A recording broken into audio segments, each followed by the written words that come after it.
What is Memcached? Memcached அப்படின்றது ஒரு distributed memory object catching system.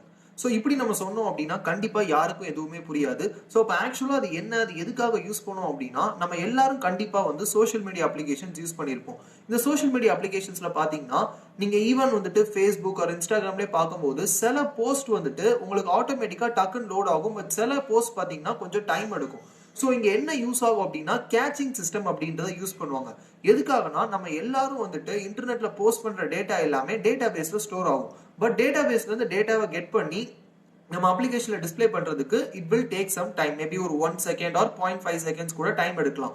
But இதே இது ஒரு கேச்சிங் சிஸ்டம் யூஸ் பண்ணும்போது என்ன பண்ணுவாங்கன்னா, இப்போ நான் ஃபர்ஸ்ட் டைம் ஒரு புது போஸ்ட் அப்லோட் பண்ணிட்டு அதை நான் பார்த்தேன் அப்படின்னா அந்த போஸ்டோட video URL or image URL வந்துட்டு கேச்சிங் சிஸ்டம்ல ஸ்டோர் ஆகிரும். ஸோ நெக்ஸ்ட் டைம் இன்னொரு யூசர் வந்துட்டு அதே வீடியோ பிளே பண்ணும்போது டேட்டா பேஸ்ல போயிட்டு அந்த யூஆர்ல ஃபெச் பண்ணி எடுக்கிறதுக்கு பதிலாக இந்த கேச்சிங் சிஸ்டம்ல போயிட்டு அந்த யூஆர்ல ஃபெச் பண்ணி எடுக்கும்.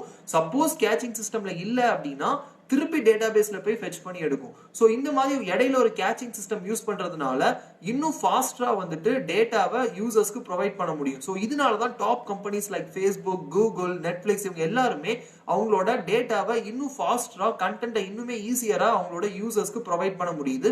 ஸோ இதுக்காக தான் மெம்கேச் சிஸ்டம் வந்துட்டு ஃபேஸ்புக் ஸ்பெசிஃபிக்கா யூஸ் பண்றாங்க.